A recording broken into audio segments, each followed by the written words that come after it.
नमस्कार, मैं हूं आपके साथ इश्तियाक अहमद और आप देख रहे हैं आर्य न्यूज। रुक करेंगे देश और दुनिया की तमाम खबरों की तरफ। और वहीं शुरुआत करेंगे दिल्ली से, जहां पर दिल्ली सरकार ने सोमवार को 23,256 कंस्ट्रक्शन वर्कर्स के लिए करीब 11.6 करोड़ रुपए का अनुदान जारी किया और दिल्ली सरकार इन मजदूरों के खाते में 5,000 रुपए ट्रांसफर कर रही है। और वहीं दिल्ली के उप मुख्यमंत्री मनीष सिसोदिया ने इस अनुदान को लेकर कहा कि दिल्ली सरकार ने सभी पंजीकृत निर्माण श्रमिकों को शहर में वायु प्रदूषण को रोकने के लिए सर्दियों के दौरान लगाए गए निर्माण प्रतिबंध के कारण काम के नुकसान के लिए 5,000 का अनुदान देना शुरू कर दिया। और वहीं केजरीवाल सरकार दिल्ली में निर्माण श्रमिकों के कल्याण के लिए काम करने और उन्हें एक सम्मानजनक जीवन प्रदान करने के लिए प्रतिबद्ध है। और वहीं आपको बता दें कि बढ़ते वायु प्रदूषण के कारण पिछले साल नवंबर में दिल्ली में निर्माण गतिविधियों को रोक दिया गया था। इसलिए मजदूरों को इस दौरान हुए नुकसान की भरपाई करने और वहीं निर्माण श्रमिकों को सहायता प्रदान करने के लिए दिल्ली सरकार प्रत्येक निर्माण श्रमिक को 5,000 रुपये का अनुदान दे रही। हालांकि दिल्ली सरकार ने राशि पिछले साल नवंबर में ही आवंटित कर दी थी, लेकिन तकनीकी दिक्कतों के कारण कुछ निर्माण श्रमिकों के खाते में राशि नहीं पहुंची थी।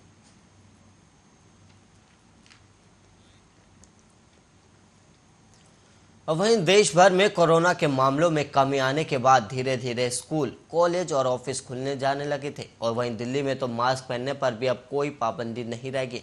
और ऐसे में जैसे ही स्कूल खुले, वैसे ही दिल्ली एनसीआर के स्कूलों में कोरोना संक्रमण के मामले भी अब सामने आने लगे।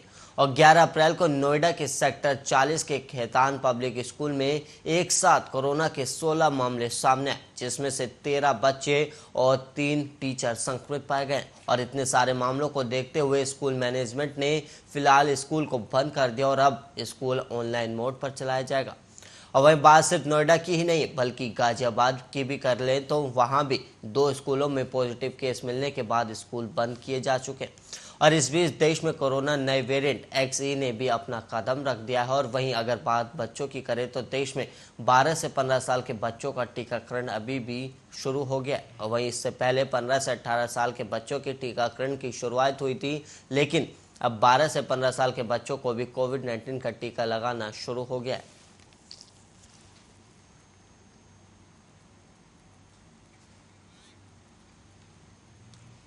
अब वहीं राजस्थान में विधानसभा चुनाव अगले साल प्रस्तावित है। और इस बीच राजनीतिक पार्टियां ट्विटर पर एक दूसरे पर आरोप प्रत्यारोप लगा रहे। और वहीं आपको बता दें कि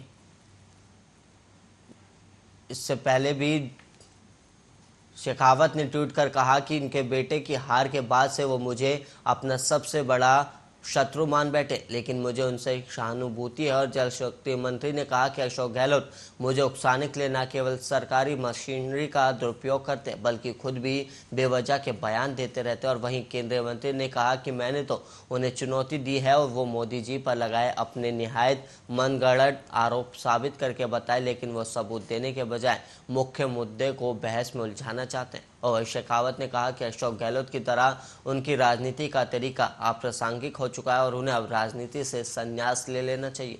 और उनकी पार्टी के लोग भी यही चाहते हैं।